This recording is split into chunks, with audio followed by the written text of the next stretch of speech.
Ever think about, like, what it actually takes to build a skyscraper? Or, Or, like, those massive wind turbines you see? yeah, yeah, exactly. It's easy to overlook where those raw materials come from. And that's what we're digging into today, Quarry Engineering. We've got RoleCatcher's career guide to help us out. And they've got this whole AI platform for job hunting, too. We'll get into that later, but Yeah, that's like next level stuff.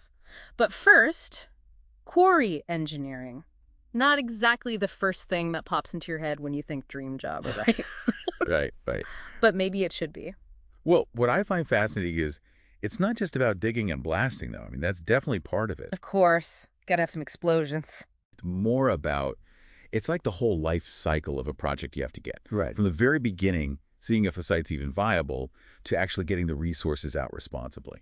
So it's strategic. Like, you gotta be able to see the big picture. Oh, absolutely. The guide even mentioned, like, analyzing if a quarry will even be profitable. What goes into that? It's a lot, Yeah. honestly. You've got the type of materials there, how good they are, what the environmental impact of getting them out will be. Then there's market demand. Do people even need this stuff? Mm-hmm. And then just the logistics. How do you even move those materials? It's a whole dot balancing act, really.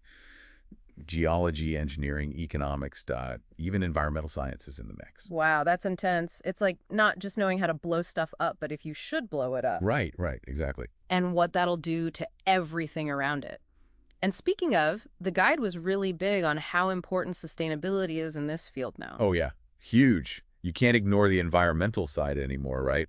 So these quarry engineers are having to figure out how to get what we need with as little damage as possible. Which, when you think about it, affects every single one of us. We all need these resources, but... We also need a planet left to live on, right? Exactly. So it's this delicate balance that they're right in the middle of. Which is where the whole sustainable practices thing comes in. New blasting techniques, so there's less vibration, dust, Yeah. managing water runoff so you don't contaminate anything. Makes sense. Protecting those groundwater supplies. And then what? Like reclamation afterward? Yeah, trying to restore the site as much as possible. It's a whole thing. It's really impressive when you dig into it, no pun intended. Well, maybe a little intended. But point is, it's not just blowing stuff up anymore. It's this whole complex field. And they got to be thinking long term, too, not just what's right in front of them. Exactly. Yeah. Exactly. Big picture stuff. So we've got this career path then. It's demanding for sure, but also seems like it'd be really rewarding if you're the right kind of person. Oh, yeah, definitely. Not for everyone, but if you're up for the challenge. Right, exactly. So let's get into that. What would you say are some of those like must-have skills to really succeed in quarry engineering? So we've got this career path then. It's demanding for sure, but also seems like it'd be really rewarding if you're the right kind of person. Oh, yeah, definitely. Not for everyone, but if you're up for the challenge. Right, exactly. So let's get into that. What would you say are some of those like must-have skills to really succeed in quarry engineering? Well, one thing that stuck out of the guy that had reading comprehension ranked really high. Really? That's not the first thing that comes to mind, I guess. Right. You think, like, hands-on technical stuff, but Explosions. yeah, explosions, all that. But think about it. You're always looking at reports, right? Regulations are changing all the time, new research So you got to stay updated. constantly, which honestly, for someone like our listener who loves learning, that's probably a good thing. Yeah, keeps things interesting. But it's not just staying informed, right? You got to be able to make decisions based on all that info. Oh, for sure. Mm. And the guide called that out too. Judgment and decision making. They said it was key. Which, knowing what we know now, makes sense. These aren't small choices they're making. Nope, not at all. You're talking safety, environmental impact, even if the whole project makes money or goes bust. High stakes. Huge. And often they have to decide with like incomplete information or under time pressure. So you got to think on your feet. Exactly. That's where experience comes in, obviously. But also being able to analyze a situation, problem solve, that's critical. Oh, okay. So for someone who's drawn to that, like, high pressure, high impact environment, quarry engineering might be a good fit. Yeah. But how do you even break into this field? It seems pretty specialized. It can be, yeah. But the guide actually talked about internships or even entry-level positions. Get your foot in the door. Right, get some experience. But those jobs are probably super competitive too. They are, yeah.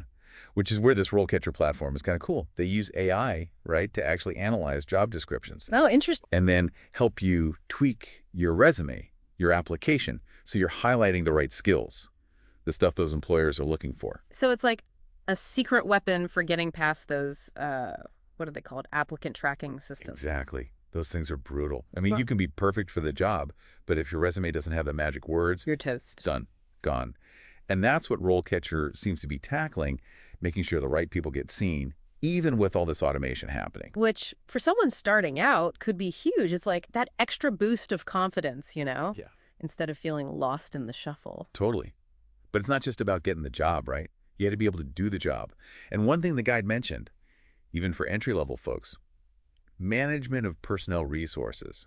Interesting. So even if you're not the boss yet, Right. You're still part of a team. You've got surveyors, geologists, the blasting crews, people operating heavy equipment, a mix of folks. and you got to be able to communicate with all of them effectively. Get your point across no matter what background someone comes from. So those people skills, they're not just a nice to have, they're essential. Absolutely. And as you move up, maybe into project management or something, those skills just get more and more important. Makes sense. Leading teams, managing budgets, all that. Okay, so we've talked a lot about the demanding parts of this job, the pressure, all the learning you got to do, making those tough decisions. Right. It's not easy. But the guide also mentions something that I bet will catch our listeners' attention, high earning potential. But the guide also mentions something that I bet will catch our listeners' attention, high earning potential. Yeah, you definitely get rewarded for all that hard work. It's not just about the money, though. Right, right. Our listeners all about impact. Knowing the work actually matters. Oh, absolutely. And the guide touched on something kind of cool there, talking about how quarry engineering plays into like infrastructure development. Okay, so most people hear that and they're thinking roads, bridges. The essential stuff, yeah. Exactly. But here's where it gets interesting. Think about the stuff we need for renewable energy. Ooh, okay, yeah. Wind turbines. Those are huge EE. Massive. And all that concrete for those bases. Exactly. And solar farms. They might not be as tall, but they cover a lot of ground. And what about hydroelectric dams? All that needs raw materials. Which that come from quarries. Bingo.